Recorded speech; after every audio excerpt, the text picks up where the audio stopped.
ഇനി എബ്രായർ 4:12-13 പറയുന്നുണ്ട്, അവന് മറഞ്ഞിരിക്കുന്ന ഒരു സൃഷ്ടിയുമില്ല, സകലവും അവന്റെ കണ്ണിന് നഗ്നവും മലർന്നതുമാണ്, അവനുമായിട്ടാണ് നമുക്ക് കാര്യം. അപ്പൊ നമുക്ക് കാര്യം അവനുമായിട്ടാണ്. കാരണം നമ്മൾ ജീവൻ നിലനിർത്താൻ നമുക്ക് അതേ ആവശ്യമുള്ളൂ. താവില്ല എന്നുണ്ടെങ്കിൽ പിന്നെ നമ്മൾ ഉണ്ടോ? ഇല്ല. എന്നാൽ അതേ കാര്യങ്ങൾ കൊണ്ട് തന്നെ സൃഷ്ടാവ് നമ്മളെല്ലാ കാര്യം അറിഞ്ഞുകൊണ്ടിരിക്കുന്നുണ്ട്. നമുക്ക് മുന്നിൽ നാളെ വെളിപ്പെടുത്തുന്നും പറയുന്നുണ്ട്. യോബ് 12:10 പറയുന്നുണ്ട്, സകല ജീവജന്തുക്കളുടെ പ്രാണനും സകല മനുഷ്യവർഗത്തിന്റെ ശ്വാസവും അവന്റെ കയ്യിലിരിക്കുന്നു.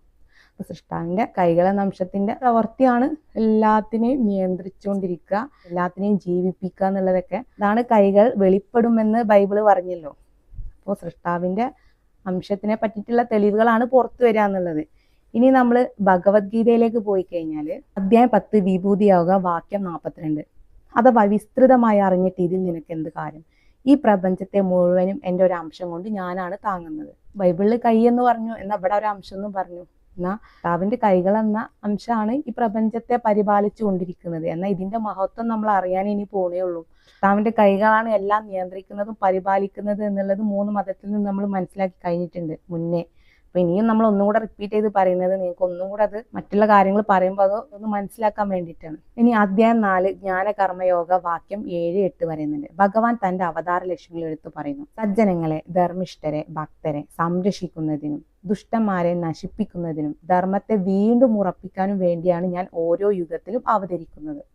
ധർമ്മ സംരക്ഷണം, ദുഷ്ടനിഗ്രഹം, ശിഷ്ടപരിപാലനം എന്നിവയിലാണ് അവതാരന്റെ പ്രധാന ലക്ഷ്യങ്ങൾ.